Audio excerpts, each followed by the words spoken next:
There is a kind of exhaustion that does not come from working too hard. It comes from the certainty that no matter how much you give, it will never be enough. Emma Clark lived with that exhaustion. She wore it like a second skin. At 23 years old, she felt ancient. The cafe smelled of espresso and burnt sugar. It was a scent Emma had memorized after 3 years of opening shifts. 5:47 in the morning. December cold pressed against the windows like an unwanted visitor. Outside, the city still slept. Inside, Emma moved through the pre-dawn routine with the practiced efficiency of someone who had no choice but to be efficient. Grinding beans, steaming milk pitchers, arranging pastries in the display case with hands that trembled slightly from lack of sleep. She had already worked her overnight shift at the hospital. Midnight to 5. Cleaning rooms, mopping floors, emptying trash bins filled with the debris of other people's suffering. Her nursing school classes started at 2 in the afternoon. The cafe shift filled the gap. It filled her bank account with just enough to keep the lights on in her tiny studio apartment, just enough to keep her mother's medication bottles full. Emma caught her reflection in the espresso machine's polished chrome, dark circles under hazel eyes, chestnut hair pulled into a messy bun, the same black polo shirt and jeans she wore every morning. She looked tired. She was tired. But tired did not pay bills. Tired did not finish degrees. Tired did not save mothers from illness. So she smiled when the first customer walked through the door at 6 sharp, the way she did every morning. Except this morning, it was not the usual construction workers or bleary-eyed commuters. This morning, it was him. Emma noticed the shoes first, hand-stitched Italian leather, the kind that cost more than her monthly rent. Then the charcoal wool coat, perfectly tailored, expensive enough to be understated. Her gaze traveled up and froze. He was tall, maybe 6'2", the kind of presence that made the small cafe feel smaller. Sharp jawline, dark hair swept back with casual precision. Eyes the color of espresso, intense and unreadable. Mid-30s, she guessed. The kind of man who belonged in boardrooms and penthouse suites, not a struggling cafe in a forgotten corner of the city. "Good morning," he said. His voice was low, controlled, with the faintest hint of an Italian accent that made the simple greeting sound like velvet. Emma's breath caught. She forced herself to focus, to be professional. "Good morning, what can I get you?" He studied the menu board with an attention that seemed excessive for coffee choices. Or maybe he was studying her. She could not tell. "Double espresso," he said finally, "and whatever you recommend for breakfast." "The cornetto is fresh," Emma offered. She was already reaching for the espresso portafilter. "We make them here. Then I will trust your judgment." Something about the way he said trust made her hands shake slightly as she tamped the coffee grounds. She could feel his eyes on her. Not leering, not uncomfortable, just observing with an intensity that made her hyper-aware of every movement. The espresso machine hissed and gurgled. Emma plated a cornetto with practiced care, added a small dish of honey on the side, the way her grandmother had taught her. Presentation matters, even in small things. When she turned back, he was still watching her. $12, she said. She slid the order across the counter. He handed her a 50 without breaking eye contact. "Keep the change." Emma blinked. That was a $38 tip for a $12 order. "I know," he said. The corner of his mouth lifted, almost a smile. "You look like you could use it." Pride flared in her chest, hot and immediate. "I'm not a charity case. I did not say you were." He picked up the espresso cup. His fingers were long and elegant, the kind of hands that had never done manual labor. "I said you looked tired. There is a difference." Before Emma could respond, he had taken his breakfast to a corner table by the window. He pulled out a leather portfolio, effectively dismissing her. She stood there for a moment, torn between irritation and curiosity. Then the door chimed again and the morning rush began. But throughout the chaos of orders and small talk and steam-frothed milk, she found her gaze drifting to the corner table. He stayed for an hour, working through papers with focused intensity, occasionally sipping the espresso she had made. He did not look up, did not acknowledge her again. And when he finally left, he did so without a word, leaving behind an empty cup and a business card placed precisely in the center of the table. Emma waited until the rush died down before walking over. The card was thick, expensive stock, embossed letters in dark charcoal. Vincent Drake, Chief Executive Officer, Drake International Holdings, and handwritten on the back in elegant script, "When you are ready to stop running, call me." Emma's heart hammered against her ribs. She should throw it away, should forget the expensive stranger with the intense eyes and the ridiculous tip, should focus on her 3 jobs and her nursing degree and her mother's medical bills. Instead, she slipped the card into her apron pocket. She tried to ignore how it felt like she had just accepted a challenge she did not understand. Vincent came back the next morning at 6 sharp, and the morning after that, and the one after that, always the same order, double espresso, cornetto, whatever she recommended, always the same corner table, always working through papers with that focused intensity that made Emma wonder what kind of empire required so much attention. He never spoke beyond the order, never lingered when she brought his coffee, never mentioned the business card or the cryptic message. But on the 5th morning, when Emma's hands shook so badly from exhaustion that she nearly dropped his espresso cup, he broke the pattern. "When did you last sleep?" His voice cut through her fog of fatigue. Emma set the cup down carefully, proud that her voice did not waver. "I sleep. That is not what I asked." She met his eyes, those dark espresso eyes that seemed to see too much. "Why do you care? I do not like watching people destroy themselves." He leaned back in his chair, studying her with that unnerving intensity, especially not talented people. "You do not know anything about me.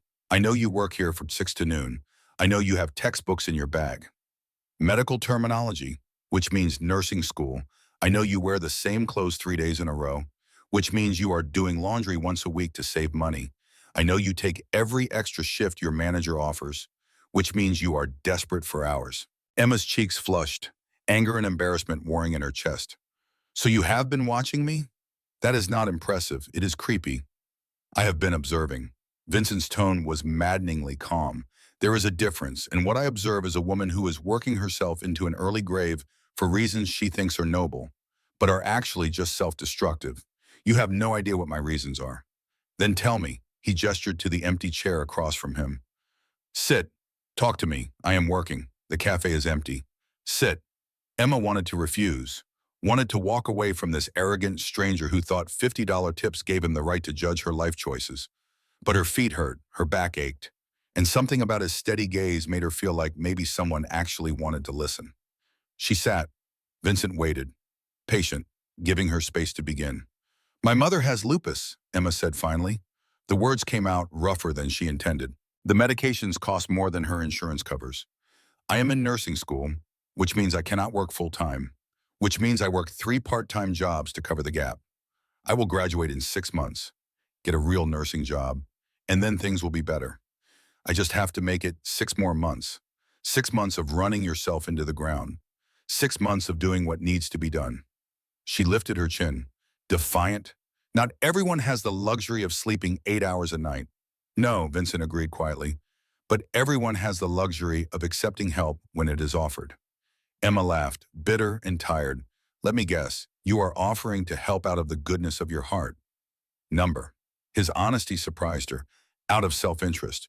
"I need someone I can trust, someone with medical knowledge, someone who understands discretion. And you need money and time to finish your degree. I am proposing a mutually beneficial arrangement."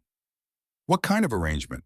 Emma's voice was cautious. Suspicious. Vincent leaned forward, his gaze never leaving hers. "My father had a stroke 6 months ago. He refuses to hire a traditional nurse, refuses to admit he needs help. But he needs someone to monitor his medications, check his vitals, make sure he is following his recovery protocol. Someone who does not feel like a nurse, someone who could pass as a companion. A family friend.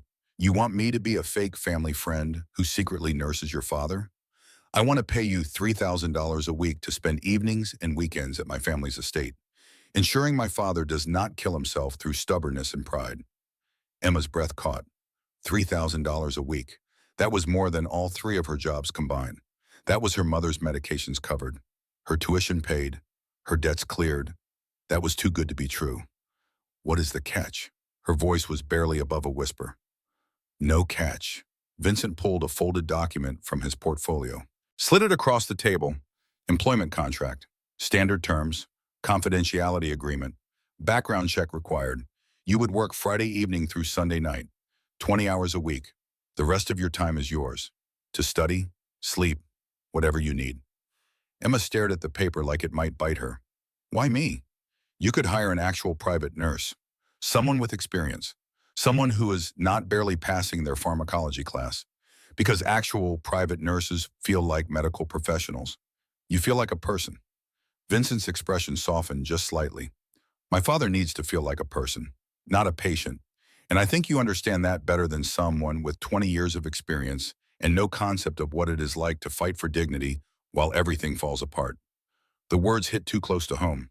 Emma thought of her mother, proud and stubborn, refusing to admit how much the illness had stolen from her. I need to think about it. Take the weekend. Vincent stood, buttoning his coat with practiced efficiency. But Emma, stop running long enough to see when someone is trying to help you catch your breath. He left before she could ask how he knew her name. Emma did not call that weekend. She worked her hospital shift, her cafe shift, her weekend hours at a grocery store stocking shelves. She studied for her pharmacology exam until her eyes burned. She visited her mother and pretended everything was fine, pretended she was not drowning. And on Monday morning, when Vincent walked through the cafe door at 6 sharp, she was waiting with his espresso already made. I will do it, she said before he could speak, but I have conditions. Vincent's lips curved into a genuine smile, transforming his face from intimidating to devastating. I expected nothing less. Tell me. No funny business. This is a professional arrangement. I am there to help your father. Nothing else. Agreed. If your father figures out I am monitoring him medically and objects, I walk. No guilt trips, no pressure. Agreed. And if at any point this arrangement interferes with my studies or my ability to graduate, I walk. No questions asked. Agreed. Vincent extended his hand across the counter. Do we have a deal, Emma? She hesitated for only a second before taking his hand. His palm was warm, his grip firm but not crushing, and the moment their skin touched, something electric passed between them. Vincent felt it too. She saw it in the slight widening of his eyes, the way his fingers tightened just a fraction before releasing. Friday at 6, he said. His voice was slightly rougher than before. I will send a car for you, bring enough clothes for the weekend, and whatever study materials you need. The estate has a library you can use. Okay, Emma's voice came out breezier than she intended. Friday at 6. Vincent picked up his espresso. But instead of moving to his usual table, he paused. Emma, thank you for trusting me. And then he was gone, leaving her standing behind the counter with her hands still tingling from his touch, and the distinct feeling that she had just agreed to something far more complicated than a simple caregiving job. Friday evening arrived faster than Emma expected. She had worked her morning cafe shift, attended her afternoon classes, and now stood outside her apartment building with a borrowed weekend bag and a stomach full of nervous butterflies. The car was exactly as promised, a sleek black sedan with a driver who opened the door without speaking. He drove through the city with practiced efficiency. Emma watched the neighborhoods transform through the window. Urban sprawl gave way to manicured suburbs, then to genuine countryside, rolling hills and ancient trees lining roads that probably had names instead of numbers. The Drake estate appeared like something from a movie. Iron gates opened onto a tree-lined drive that curved toward a mansion that managed to be both historic and immaculate. Warm stone, arched windows, terraced gardens even in December's grip. This was not wealth. This was legacy. Vincent waited on the front steps, dressed more casually than she had ever seen him. Dark jeans and a charcoal sweater that somehow made him look more intimidating than the expensive suits. You came, he said. She heard genuine relief in his voice. You seem surprised. I thought you might change your mind. Vincent took her bag without asking, gesturing toward the house. Come, I will introduce you to my father, then show you your room. The interior was exactly what Emma expected. Old money elegance, art that was probably priceless, furniture that had been in the family for generations. But there were personal touches too. Photographs on side tables, fresh flowers in vases, the scent of cooking from somewhere deeper in the house. It felt like a home, not a museum. Papa, Vincent called, leading her into a sunlit sitting room. Our guest is here. William Drake sat in a leather armchair by the window, a book open in his lap, reading glasses perched on his nose. He was older than Emma expected, maybe 70, with silver hair and Vincent's same intense eyes, though softened by age and illness. He studied her for a long moment, then smiled. So you are the girl who has been making my son smile at 6 in the morning. Yes, sir. It is a pleasure to meet you. Antonio. Please. Sir makes me feel ancient. He closed his book, setting it aside. Vincent tells me you are studying nursing. Admirable profession. My late wife was a nurse. Did he mention that? He did not. Emma glanced at Vincent, who was watching the interaction with barely concealed tension. She was fierce. William continued, his eyes distant with memory, terrifying when she wanted to be. She would have liked you. I think you have that same look. The one that says you do not suffer fools, but you would fight God himself for the people you love. Emma felt her cheeks flush. I do not know about that. I do. William's gaze sharpened, focusing on her with sudden intensity.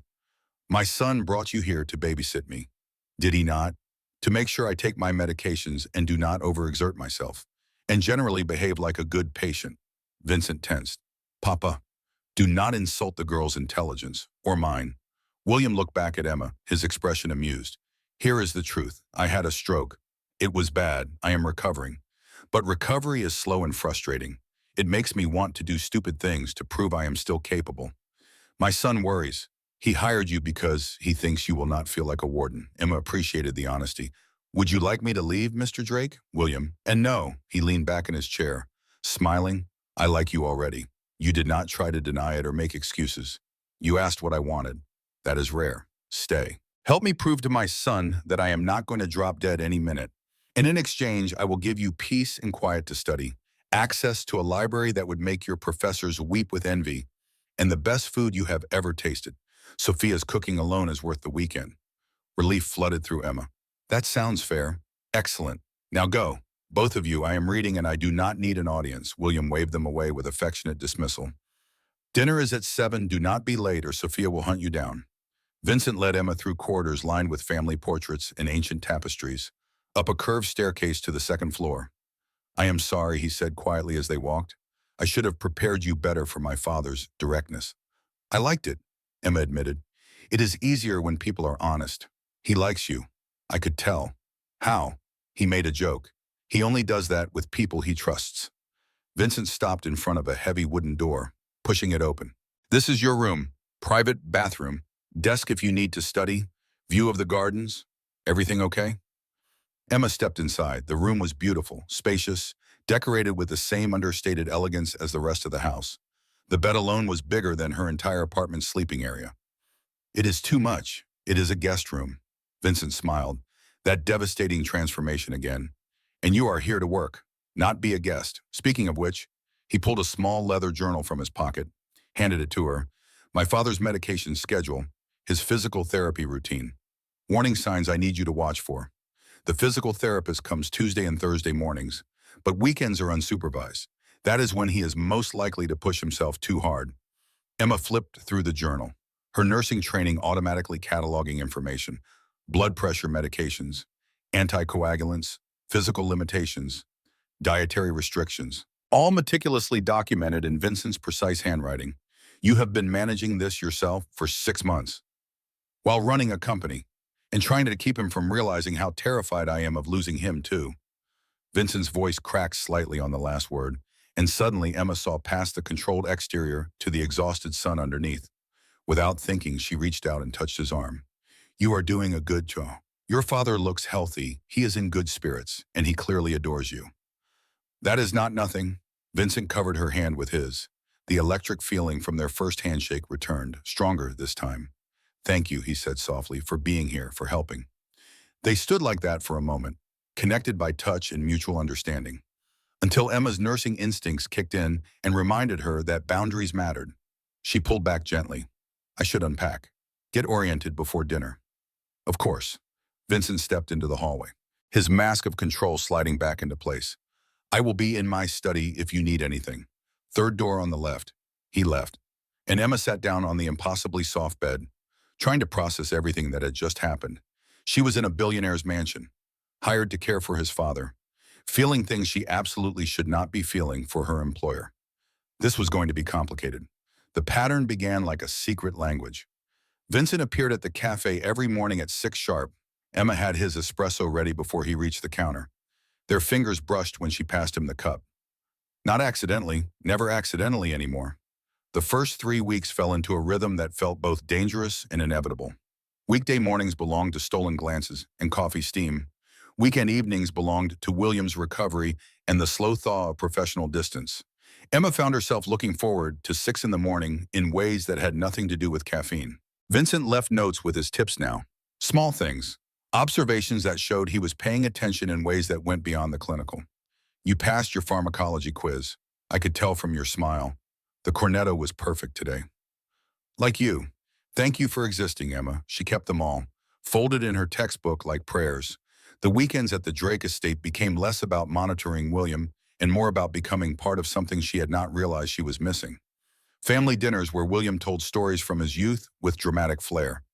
Chess games in the library where the old man taught her strategy while Vincent worked nearby.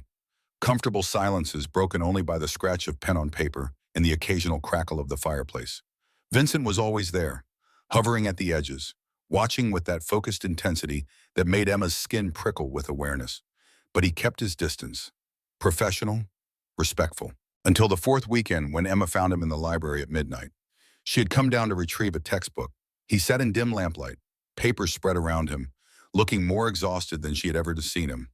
You should sleep, she said quietly. He looked up, something unguarded in his expression. So should you. Emma sat in the chair across from him. The same way he had sat across from her in the cafe weeks ago. Your father is doing well, blood pressure stable, appetite good. He is following the medication schedule. I know, because of you, and because he wants to live. Emma leaned forward. Vincent, you are doing everything right. You need to let yourself believe that. He studied her for a long moment, then reached across the papers, took her hand, not the formal handshake of their first meeting, just holding, fingers intertwined. I do not know what I would do without you here. Emma's heart hammered. This was crossing a line. This was exactly what she had promised would not happen, but she did not pull away. They sat like that until the clock struck 1. Then Vincent stood, helped her up, walked her to her door, stood close enough that she could feel the warmth of him. Good night, Emma. Good night.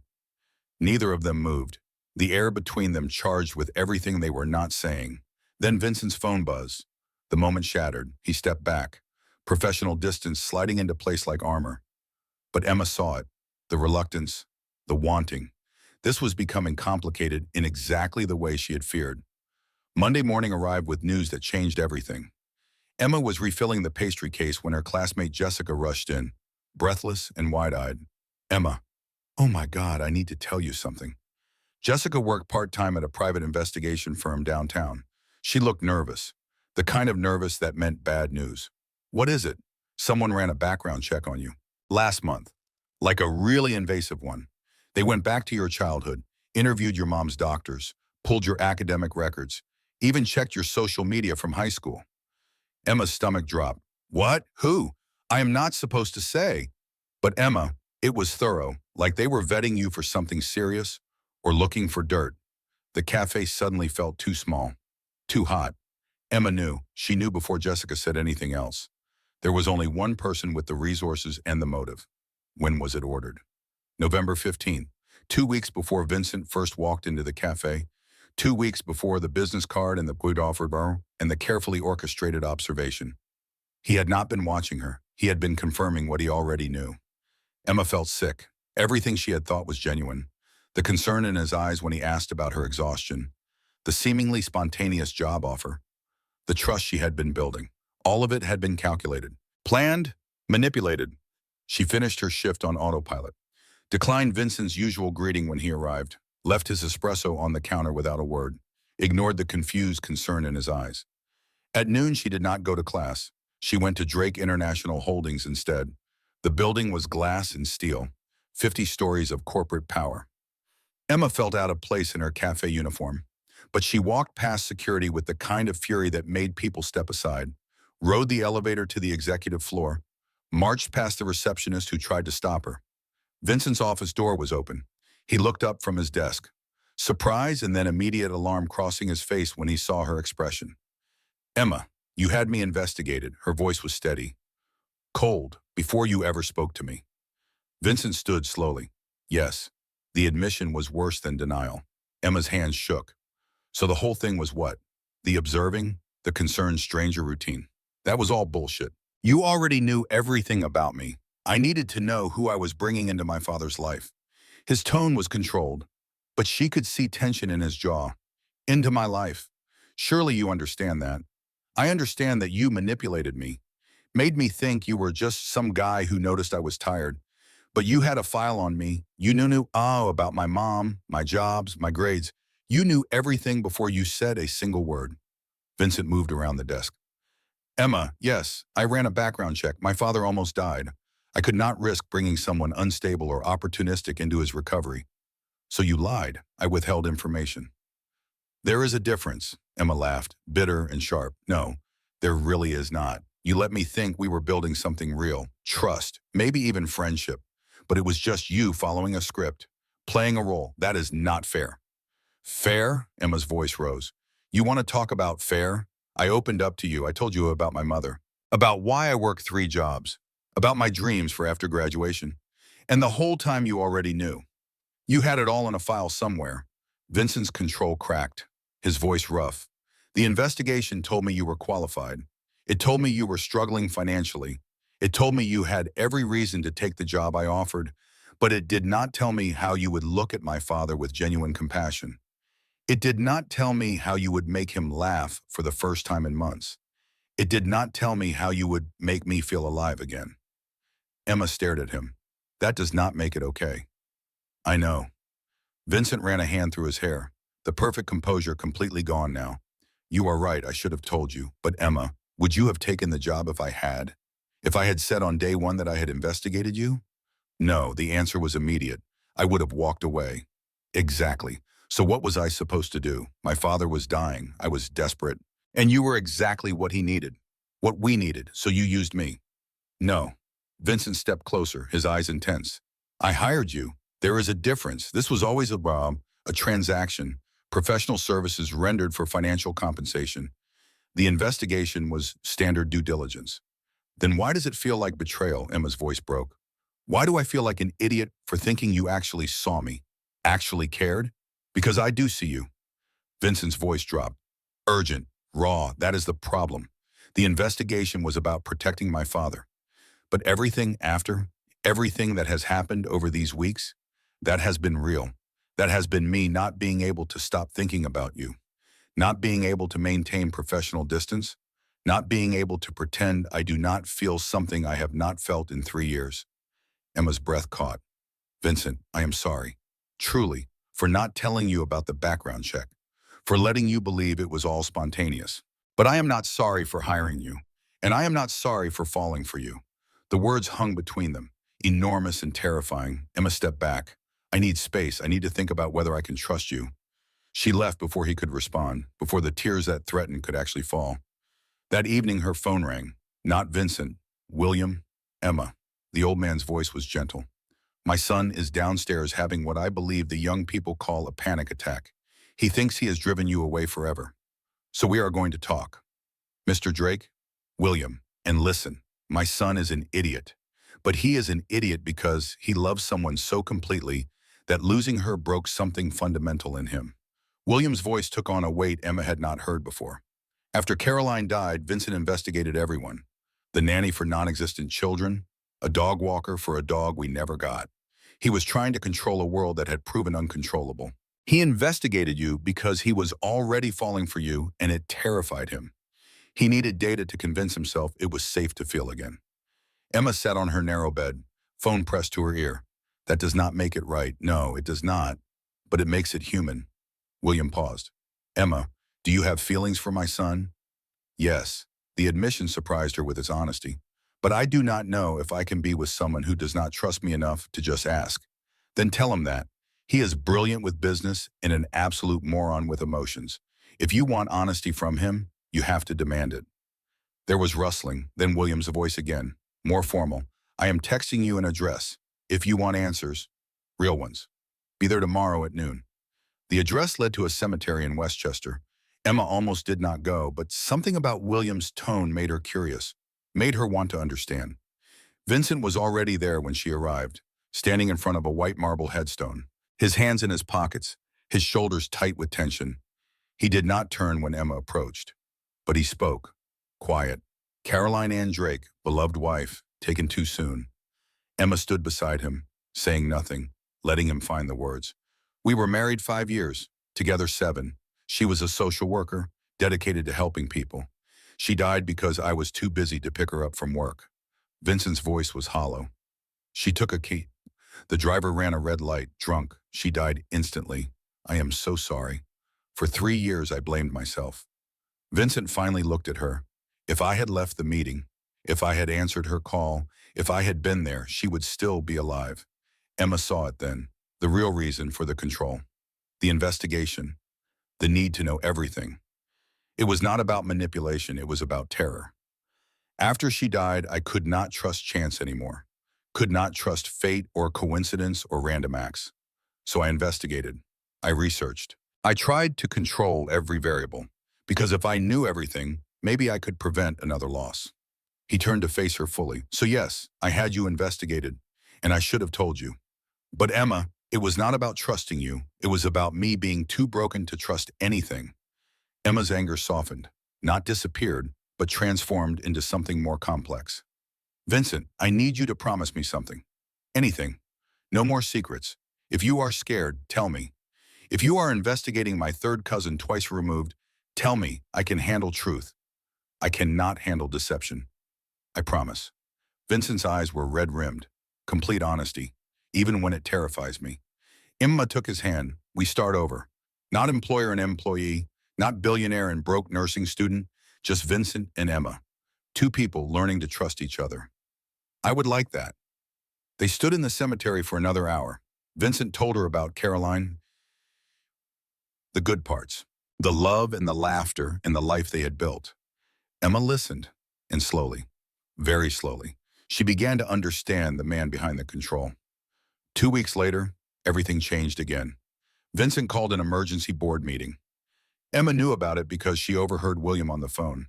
Worry etched into every word. Richard Hartley is making his move, William said into the receiver. After all these years, Emma looked up from her pharmacology notes. What is happening?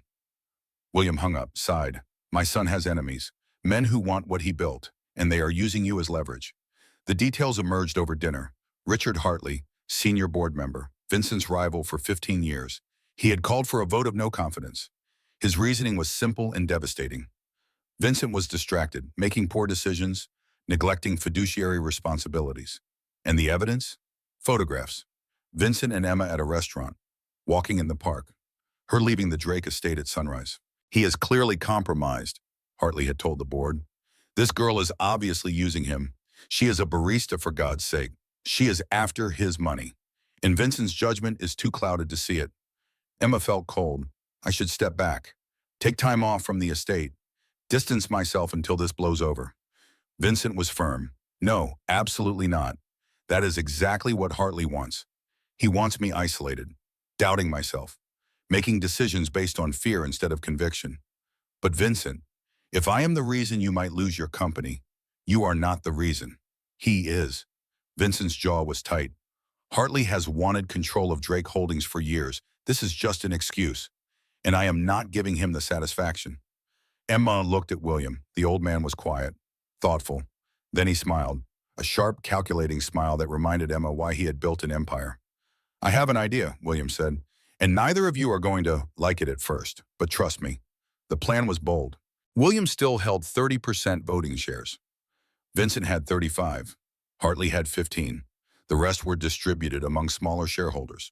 William proposed a public statement, a press conference, full transparency. I fully support Vincent's leadership and his philanthropic vision. The Drake Foundation work represents our family's values. And the kicker, I am publicly naming Emma Clark as the Drake Foundation's future healthcare director. She is not a distraction. She is the heart of our mission. Emma protested. Mr. Drake, that will just make me more of a target. No, it will make you an official part of this family's work. Not Vincent's girlfriend, not some gold digger. A professional, a partner, someone with your own credentials and value. The press conference happened 3 days later. Emma stood beside Vincent and William. Professional, articulate, prepared with talking points about healthcare access and community medicine. She answered questions about her nursing degree, her vision for the Foundation's clinic project, her commitment to serving underserved populations. Not once did anyone ask about her relationship with Vincent, because William had reframed the narrative. She was not the billionaire's distraction. She was a healthcare professional joining a philanthropic mission. The board vote happened the following week. Hartley's motion failed, 8-3. Vincent remained CEO. The clinic project received full board backing, and Emma became real in a way that went beyond weekend caregiver. She was partner now, in every sense of the word. That night, back at the estate, Vincent found Emma in the library. She was surrounded by textbooks, studying for her final pharmacology exam, the most important one. "You should be celebrating," he said quietly. "We won." Emma looked up, exhausted but determined. "I celebrate after I pass this exam. If I fail, none of the rest matters." Vincent sat beside her. "Tell me about the Vaughan Williams classification." Emma blinked. "You know pharmacology?" "No, but I can quiz you." They spent the next 2 hours like that. Vincent reading questions from her study guide. Emma explaining drug interactions and mechanisms and contraindications. It was not romantic, but it was intimate. Him supporting her goals, believing in her competence, trusting her knowledge. Around midnight, Emma's head dropped onto Vincent's shoulder. She fell asleep mid-sentence. Something about beta blockers and heart rate. Vincent stayed very still, not wanting to wake her, just holding this moment, this woman who had somehow become essential. Eventually, he carried her to her room, did not wake her, just removed her shoes, covered her with a blanket, stood watching her sleep for a moment. "I am going to marry you someday," he whispered. "When you are ready, when we are ready." "But I already know." Emma's eyes opened, just a sliver, a small smile on her lips. "I heard that." Vincent froze. "I thought you were asleep." "I was mostly asleep, but I heard the important part." They looked at each other in the dim light, neither saying anything more. But something settled between them, an understanding, a future taking shape.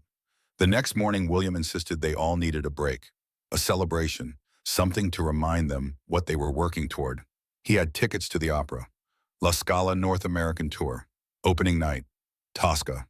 Vincent's immediate reaction was concern. "Dad, 3 hours sitting in a theater, the late night, the crowds. Your doctor said." "My doctor also said stress was bad for my heart." William interrupted. "And you know what causes me stress? Missing Tosca. I have had season tickets for 40 years. I am not missing this performance because my son thinks I am made of glass." The argument escalated. Emma found them in William's study, the old man's face dangerously red, Vincent pacing, both stubborn, both afraid. Emma stepped between them. "Both of you stop." She checked William's vitals quickly. Blood pressure elevated but not dangerous. Breathing slightly rapid. She timed it. Waited until he calmed. Then she turned to Vincent. Pulled him into the hallway. "He is being alive. Not reckless." Vincent leaned against the wall, running a hand through his hair. "If something happens, if he has another stroke in the middle of the opera, then we will handle it the same way we would handle it here." Emma touched his arm, making him look at her. "Vincent, you cannot control everything. You cannot prevent every possible bad outcome. All you can do is make sure he lives the life he wants to live while he can. I cannot lose him." "I know." Emma's voice was gentle but firm. "But you are going to lose him eventually. We all do. The question is whether he spends his remaining time doing things that make him happy or doing things that make you feel safe." The words landed hard.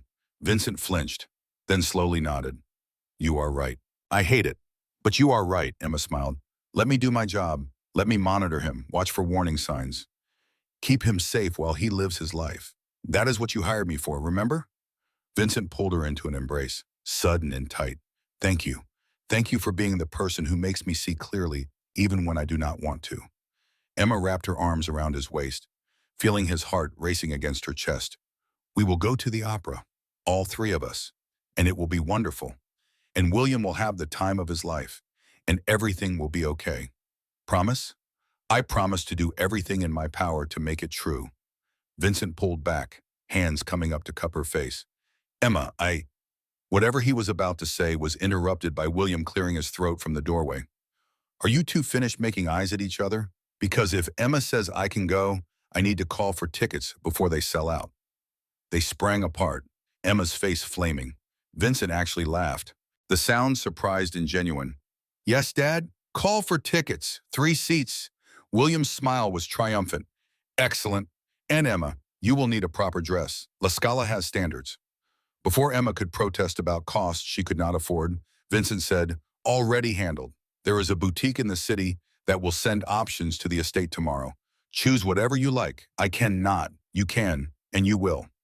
Vincent's tone left no room for argument. Consider it a work expense. You are representing the Drake family at a La Scala. You should look the part. The opera was everything and more. The dress Emma chose was deep emerald silk. It made her feel like someone else entirely. Someone elegant, sophisticated, worthy of standing beside billionaires. Vincent's reaction when she descended the stairs made every moment of discomfort in heels worth it.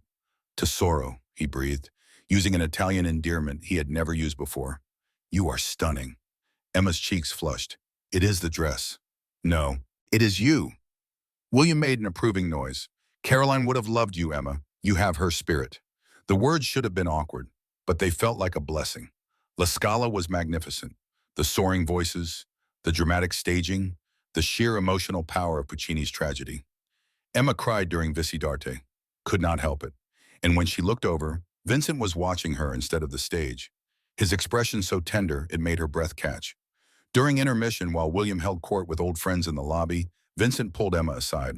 Thank you, he said, for convincing me. He is having the time of his life. He deserves it. So do you. Vincent's hand found hers, their fingers intertwining naturally. Emma, I know this is complicated. I know there are professional boundaries, power dynamics, 1,000 reasons why this is a bad idea.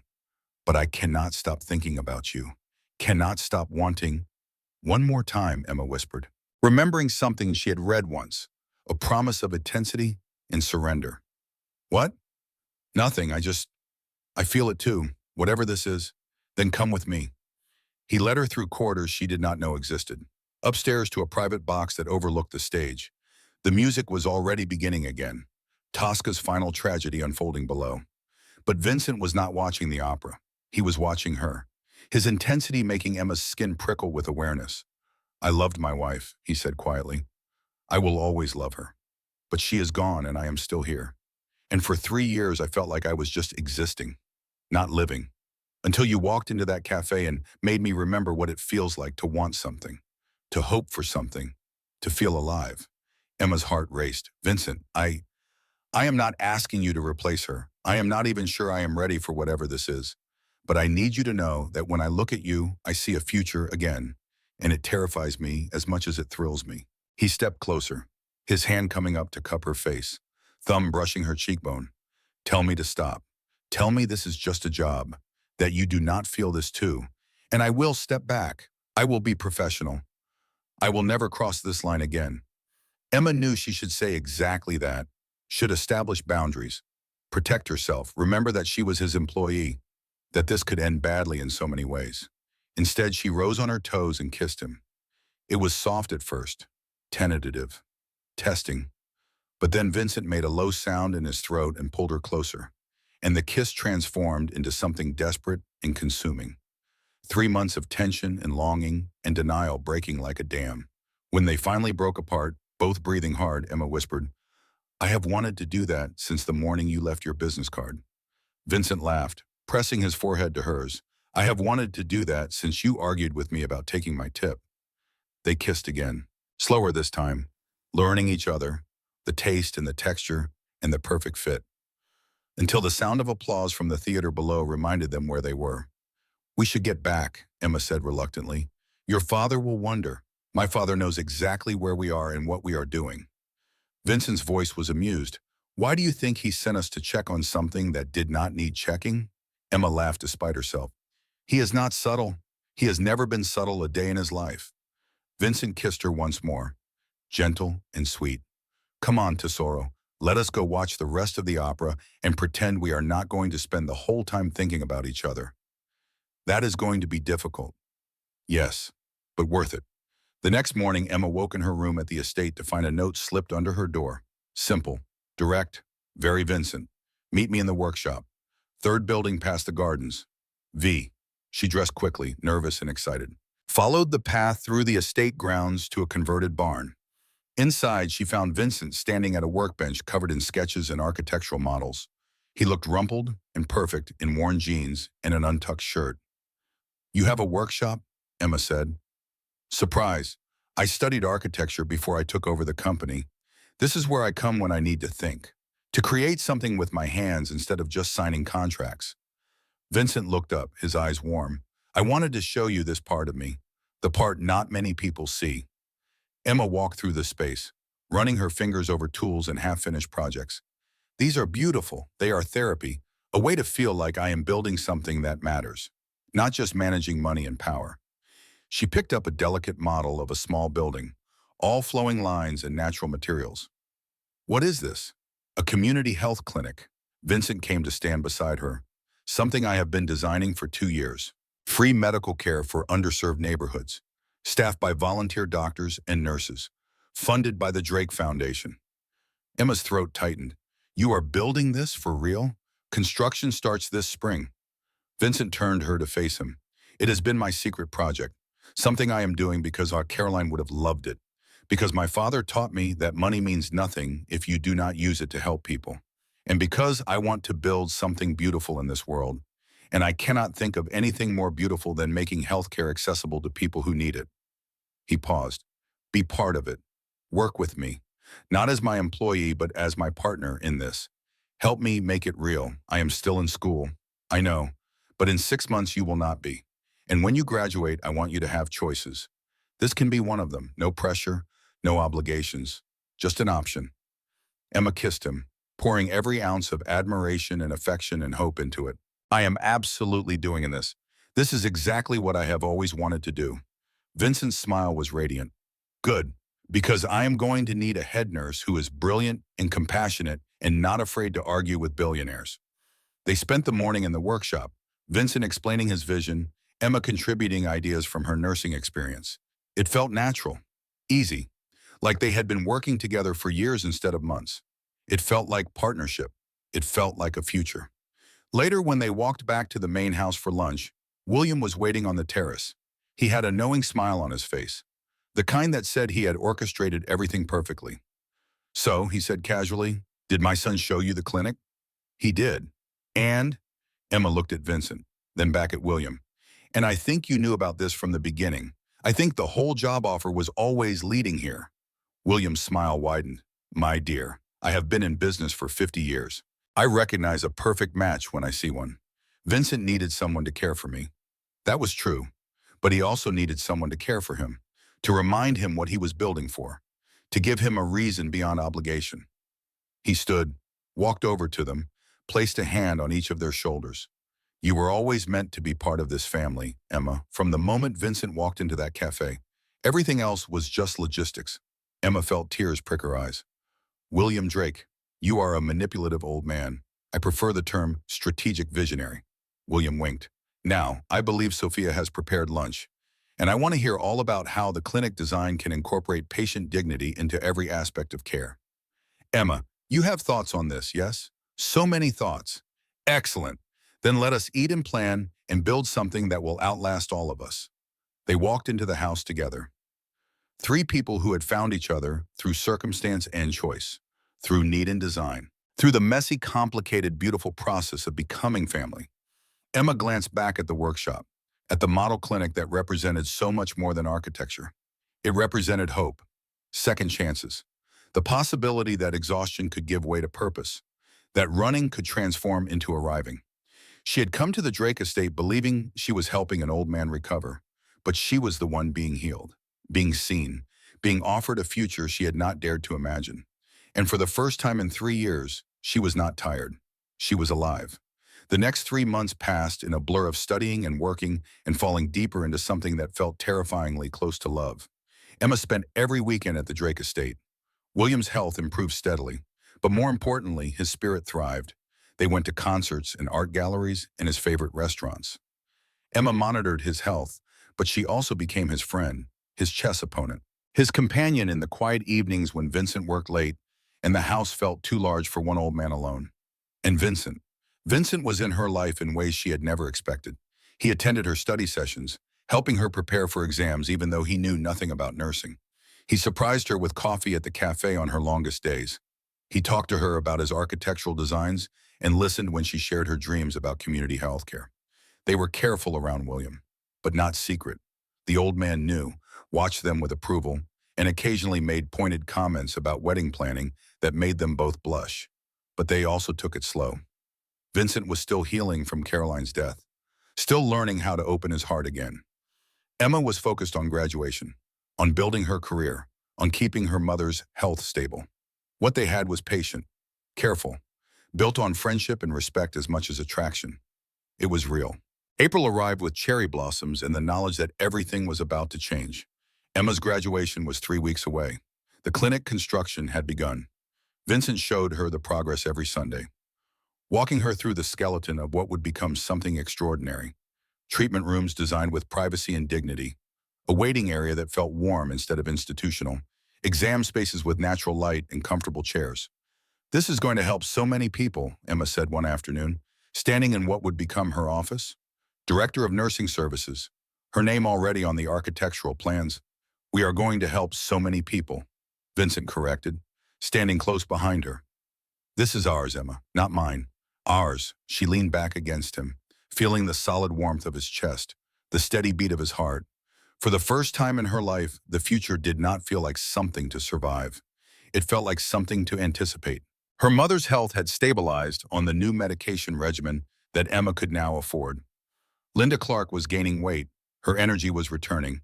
She had started volunteer work at the church, living instead of just enduring. "Mom," Emma said during one of their weekly dinners, "I want you to come to graduation." "Of course I am coming," Linda smiled, then paused. "Will Vincent be there?" Emma felt her cheeks warm. "Yes, and his father. They have been supportive." Linda reached across the table, took her daughter's hand. "Emma, I see how you look when you talk about him, and I want you to know, your father would have approved. This man who sees your worth, who supports your dreams, who does not need you to be small so he can feel big." Emma's eyes filled with tears. "I love Dad. I know you did. And he loved you, but sweetheart, he has been gone 5 years. You are allowed to be happy again. You are allowed to build a life that he is not part of." The words settled something in Emma's chest. Permission she had not realized she needed. To move forward, to choose boy, to stop apologizing for wanting more than survival. Graduation day arrived with perfect weather and Emma's name called summa cum laude.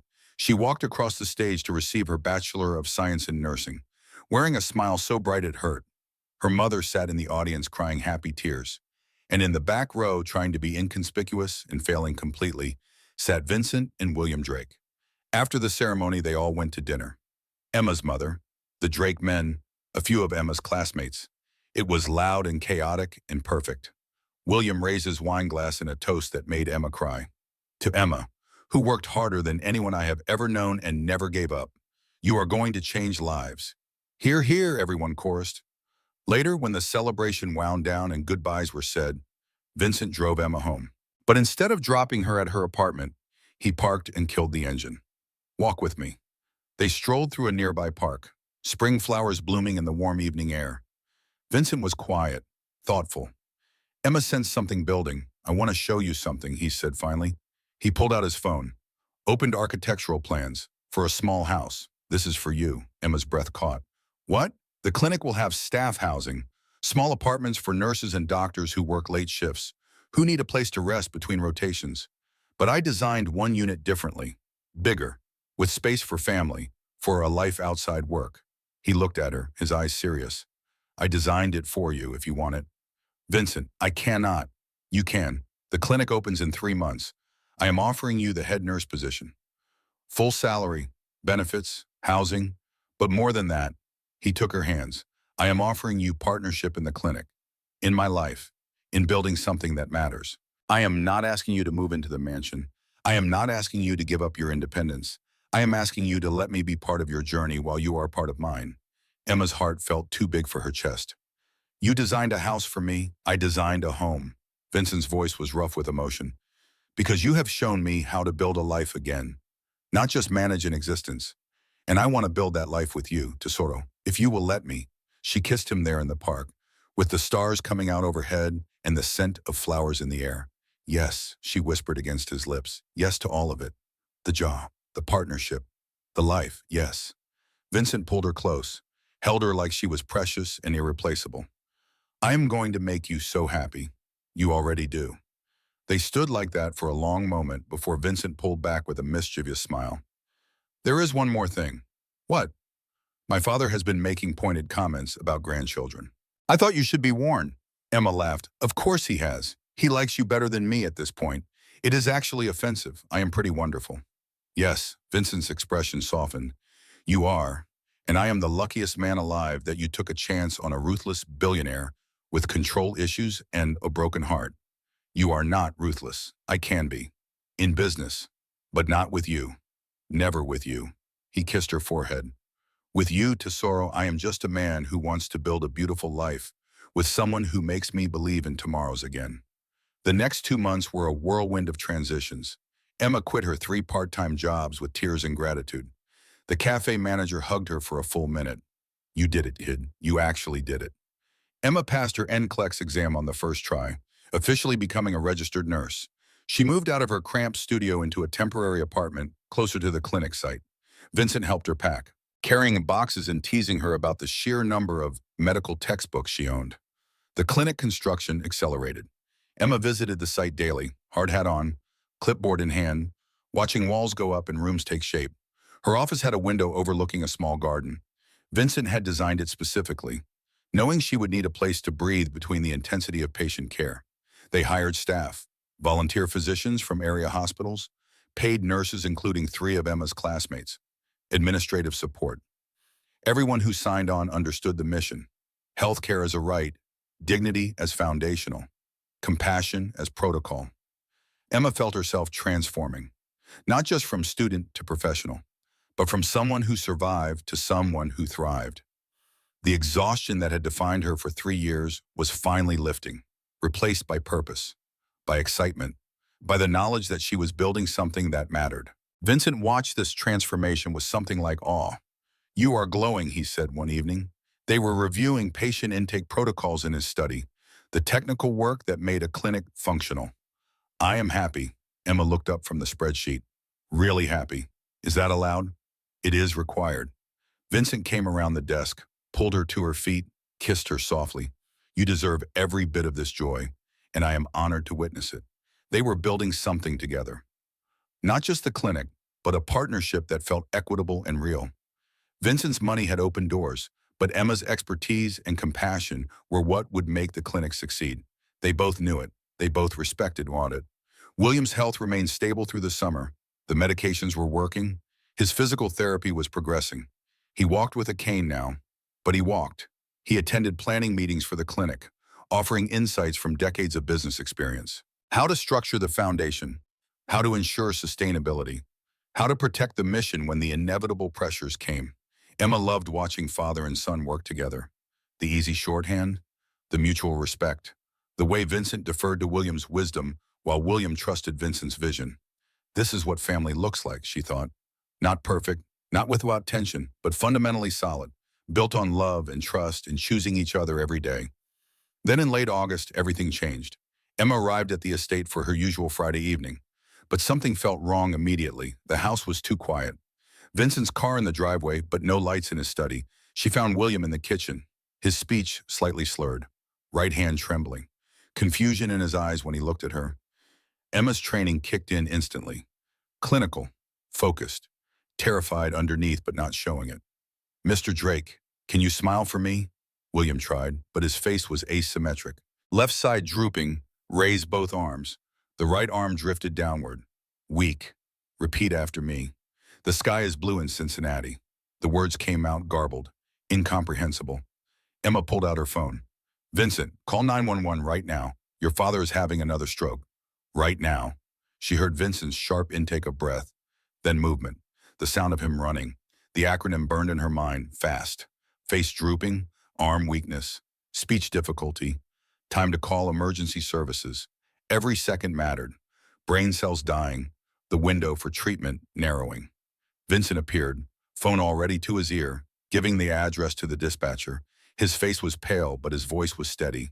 Training taking over, the way it did in crisis. The ambulance arrived within 11 minutes. EMTs loading William onto a stretcher. Starting an IV, checking vitals. Emma rattled off information. Medication list, medical history, time of symptom onset, approximately 15 minutes. We caught it early. She climbed into the ambulance without asking permission, holding William's hand. The old man looked scared, more scared than she had ever seen him. "Stay with me, Mr. Drake. You are going to be fine. Stay with me." William struggled to speak. His words were slurred, but she understood them. "Tell Vincent, not his fault." Emma's tears started then. "You tell him yourself. You hear me? You are not done yet." Vincent followed in his car, meeting them at the hospital. Presbyterian, the same place where William had been treated for his first stroke 6 months earlier. They knew him here, had his records. That would help. The emergency team moved fast. CT scan to confirm the stroke. Determine the type, ischemic or hemorrhagic. Location of the blockage. Whether BA could be administered. Emma stood with Vincent in the waiting area. He was shaking, trying to hide it but failing. She took his hand, held tight. "I caught it early. The TPA window is still open." He is going to be okay." Vincent could barely speak. "What if he is not? What if I lose him? What if this is it? Then we face it together." Emma pulled him into an embrace. "But Vincent, he is strong, he is a fighter, and he has the best care. We got him here in time."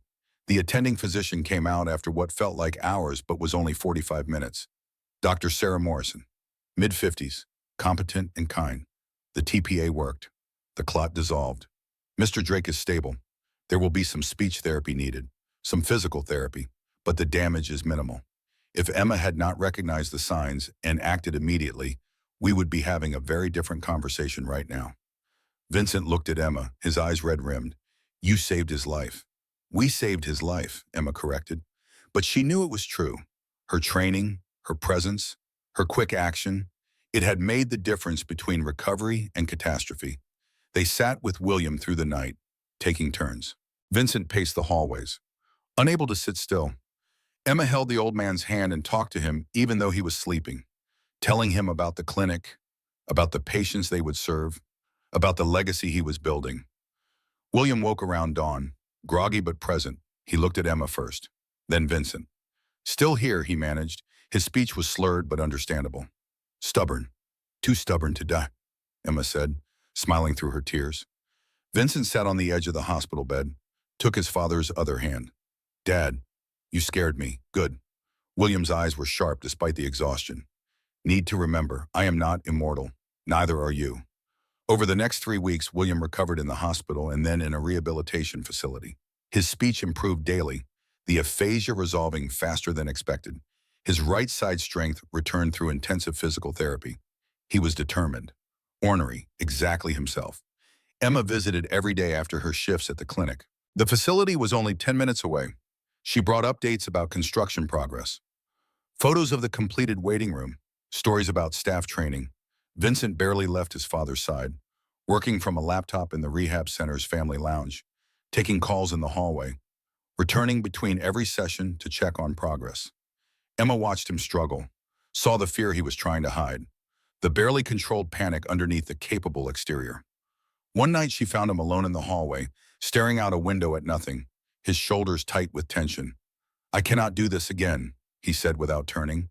"Cannot sit in a hospital and wait to find out if someone I love is going to die." "Vincent," Emma moved to stand beside him. "You do not have to do it alone." He turned to face her, his expression raw, vulnerable in a way she had rarely seen. "And someday I am going to have to sit here and wait to hear about you. If something happens, if you get sick, if there is an accident, I cannot." His voice broke. "I love you too much. It terrifies me. Because loving people this much means you can lose them. And I do not know how to survive that again." Emma pulled him close, let him collapse into her arms, let him shake with suppressed sobs.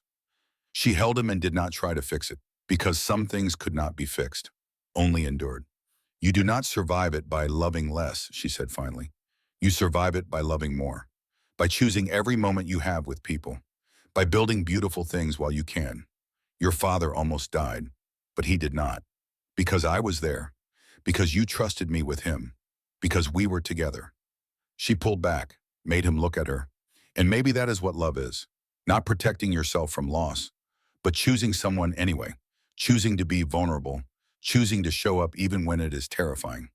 Vincent stared at her for a long moment, then said something that changed everything. "I want to marry you." Emma's breath caught. "What? Not now, not until you are ready. But someday." Vincent's hands came up to frame her face. I want to wake up every morning knowing you are mine and I am yours. I want to build that clinic together and argue about patient care and come home to you every night. I want all of it. With you, Vincent. Emma's eyes filled with tears. This is the fear talking. No, this is me finally being honest. I have known for months, since that night in the opera box. Maybe even before, but I was too scared to say it. Too worried about rushing you or pressuring you or repeating past mistakes. His thumbs brushed away her tears. But sitting here, watching my father fight to recover, realizing how fragile everything is. I do not want to waste another day being careful. Being cautious, I love you, and I want a future with you, and I needed you to know. Emma kissed him, slow and deep, tasting salt and hope and the promise of tomorrows. Someday, she whispered, when the clinic is open and your father is stronger and I have proven I can stand on my own. Someday, yes, Vincent smiled, the first real smile she had seen from him in weeks. I can wait. I waited 3 years to feel alive again. I can wait a little longer for forever. William came home from rehab in mid-September, stronger, determined, ready to see the clinic opening. The construction was complete. Staff training was done. Supplies had been ordered and delivered. Everything was ready. The grand opening happened on October 1st. A bright autumn day with perfect blue sky. The Drake Community Health Center, a modest building in an underserved Brooklyn neighborhood. But to Emma, it looked like a cathedral. Local press attended, community leaders, elected officials. William cut the ribbon alongside Vincent and Emma. The cameras flashed, but Emma barely noticed. She was looking at the people already lining up. Families who needed care, children who needed checkups, adults who had been putting off treatment because they could not afford it. Emma gave a speech that made her mother cry and William beam with pride. Healthcare should not be a luxury, it should be a right. And dignity should not be something you can only afford if you are wealthy.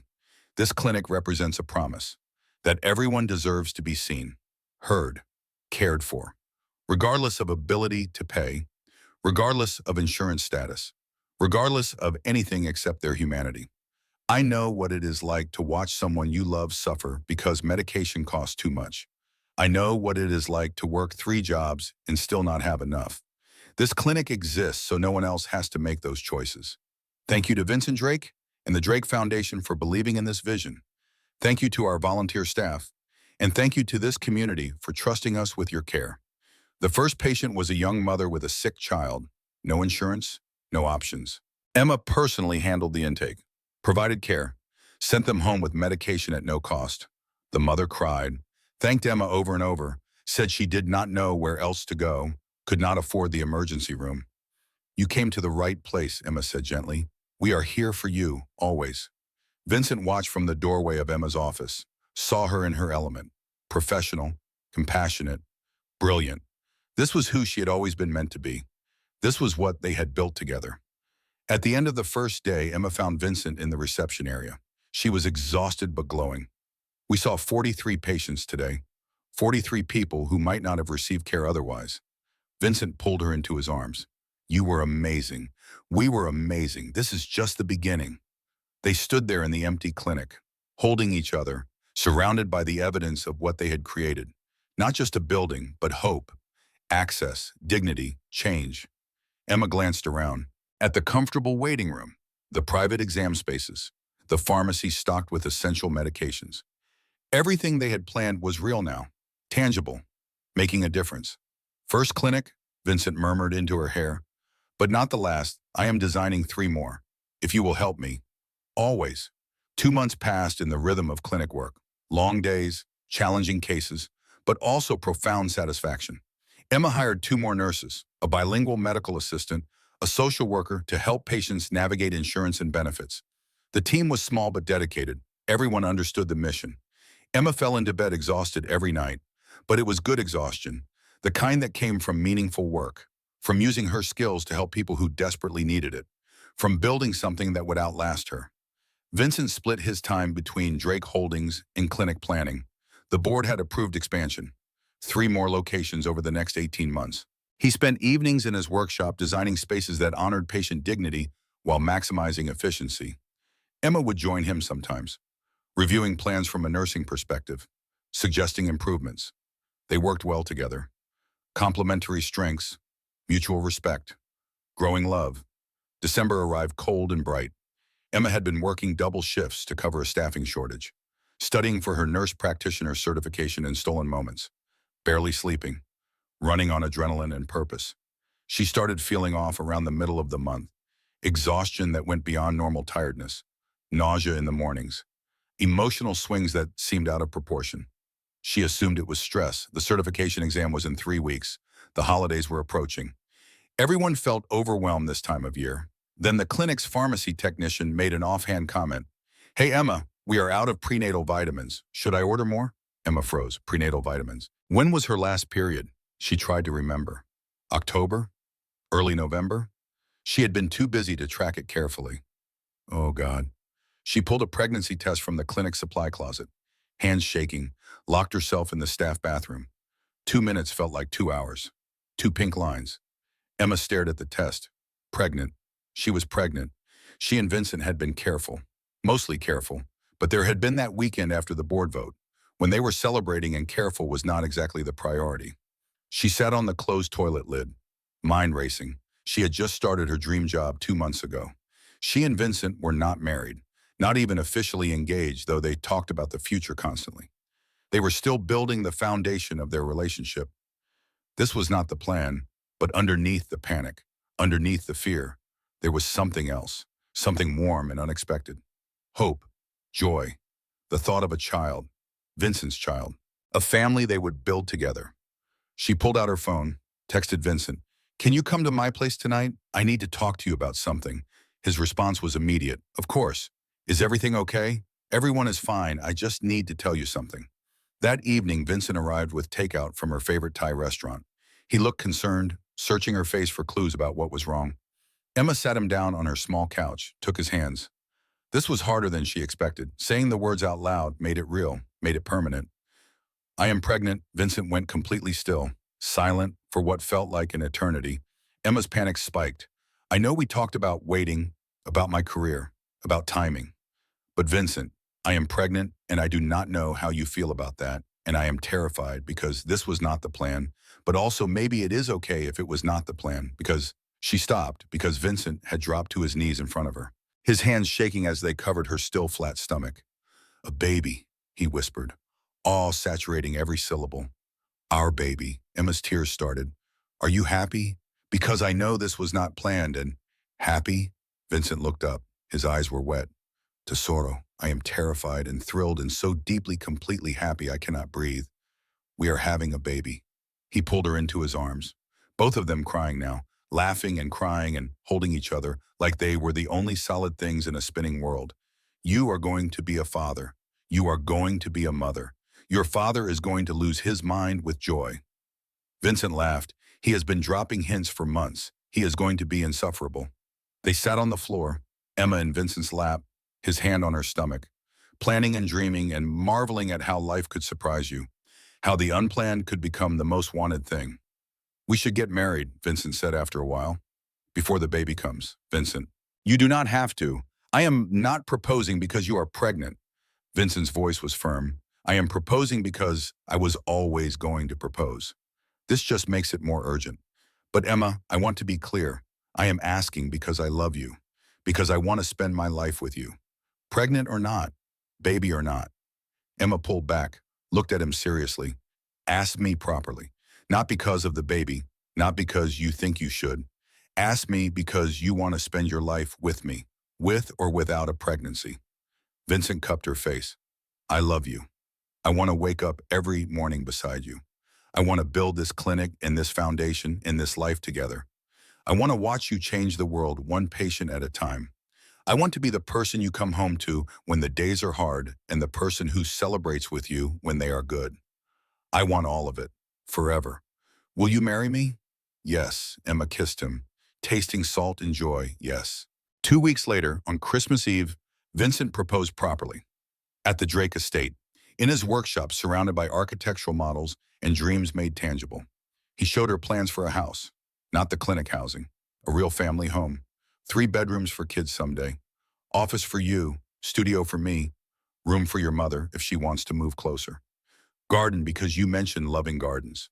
Emma looked at the plans, at the care he had put into every detail. This was not a house, this was a life, a future, a family. Emma Clark, you walked into my life when I had given up on living, when I was just managing existence. You showed me what it means to fight for something, to hope for something, to build something beautiful. You saved my father's life. You saved mine. You made me believe in tomorrows again. Vincent got down on one knee, pulled out a ring. Simple, elegant, clearly chosen with thought. I am not asking because you are pregnant, though I am thrilled about our baby. I am asking because I want every tomorrow with you, every challenge, every triumph, every ordinary Tuesday morning. Will you marry me? Will you build this life with me? Will you let me spend the rest of my life making you happy? Emma was crying, nodding. Yes, yes, I will marry you. Vincent stood, slid the ring onto her finger, kissed her deeply. I love you, Tesoro. I love you too. They returned to the main house where William and Emma's mother were waiting. Linda had driven up for Christmas. The two older adults had become fast friends over the past months, bonding over their children's happiness. William looked up as they entered, his eyes immediately going to Emma's hand, the ring catching light. About damn time, he said, but he was grinning, standing to embrace them both. Welcome to the family, officially. Linda hugged Emma, then Vincent. I am so happy for you both. There is more, Emma said, and then she looked at Vincent. He nodded, squeezed her hand. I am pregnant. We are having a baby. William sat down hard, stared at them, then started laughing. Laughing so hard, tears ran down his face. A grandchild. He managed finally. A grandchild. Oh, Caroline would have loved this. Margaret would have been over the moon. He stood again, pulled them both close. This is the best Christmas gift an old man could ask for. Family, growth, future. Everything I could have wanted. They spent Christmas Eve planning, talking about wedding dates and baby names and how to balance Emma's career with motherhood. Linda offered to help with childcare. William immediately started planning a nursery at the estate. This baby will know both homes, he declared. Will grow up knowing family and legacy and love. Emma sat beside Vincent on the couch, his arm around her shoulders, her hand on her stomach, surrounded by family, by warmth, by the knowledge that she had somehow stumbled into exactly the life she was meant to have. 5 years later, Emma stood in a packed auditorium at NYU Medical Center, receiving the Healthcare Innovator of the Year award. She was 31 now, married, mother of two, director of a network of 15 community clinics serving over 100,000 patients annually. Vincent sat in the front row, holding their daughter Caroline's hand, 5 years old with her father's dark eyes. Their son James, 3 years old, sat in William's lap. The old man was 80 now, healthy, vibrant, impossibly proud. Emma's mother was there too, Linda looking better than she had in a decade, the lupus under control, her life full of grandchildren and purpose. Emma approached the podium, looked out at the crowd, at the colleagues and patients and community members who had made this work possible. 5 years ago, I was a broke nursing student working 3 jobs and running on fumes, she began. I thought the only way to survive was to keep running, to never stop, to never ask for help. Then someone whispered to me, when you are ready to stop running, call me. And I did, and everything changed. She looked at Vincent. He smiled. That private smile that was just for her. This award is not just for me. It is for every nurse who has ever worked themselves to exhaustion helping others. It is for every patient who has been told they are not worth investing in. It is for every community that has been overlooked and underserved. We have opened 15 clinics, trained 200 nurses, served 100,000 patients, and we are just getting started. But mostly it is for the man who showed me that accepting help is not weakness, that building something together is stronger than struggling alone, that love means choosing each other every day, even when it is terrifying. She paused. Let the weight of the moment settle. The greatest romance is not about passion or drama. It is about finding someone who says one more time when you are exhausted, who builds you a home when you are lost, who sees your worth when you cannot see it yourself. And that kind of love, that changes everything. The applause was thunderous, but Emma barely heard it. She was looking at her family, at Vincent, who had believed in her when she could barely believe in herself, at William, who had welcomed her without reservation, at her children, who represented hope and future and second chances. That night at home, after the kids were in bed and William had retired to his guest room, Emma and Vincent stood on their back porch, the house he had designed, the life they had built. Do you ever regret it? Emma asked. Taking a chance on an exhausted barista? Every day. Vincent pulled her close, kissed her temple. I regret not doing it sooner, Emma laughed. We built something good. We built something extraordinary. And the best part? We are not done yet. She rested her head on his shoulder. Comfortable, content, home. One more time, Tesoro? She remembered the phrase that had started everything. Vincent kissed her, soft and sure. One more time, and then 1,000 more after that. They stood together in the darkness, building their future one moment at a time, choosing each other, choosing love, choosing to show up even when it was hard, especially when it was hard. Because that was what forever looked like. Not perfection, not ease, but two people who decided that together was better than apart. That building was better than running. That love, real love, was worth every risk. Emma looked up at the stars, thought about the exhausted girl she had been 5 years ago, thought about all the choices that had led here, the fear and the faith and the falling. She would not change a single thing. This was home. This was family. This was everything she had not known she needed. And it was more beautiful than any dream she could have imagined. The end.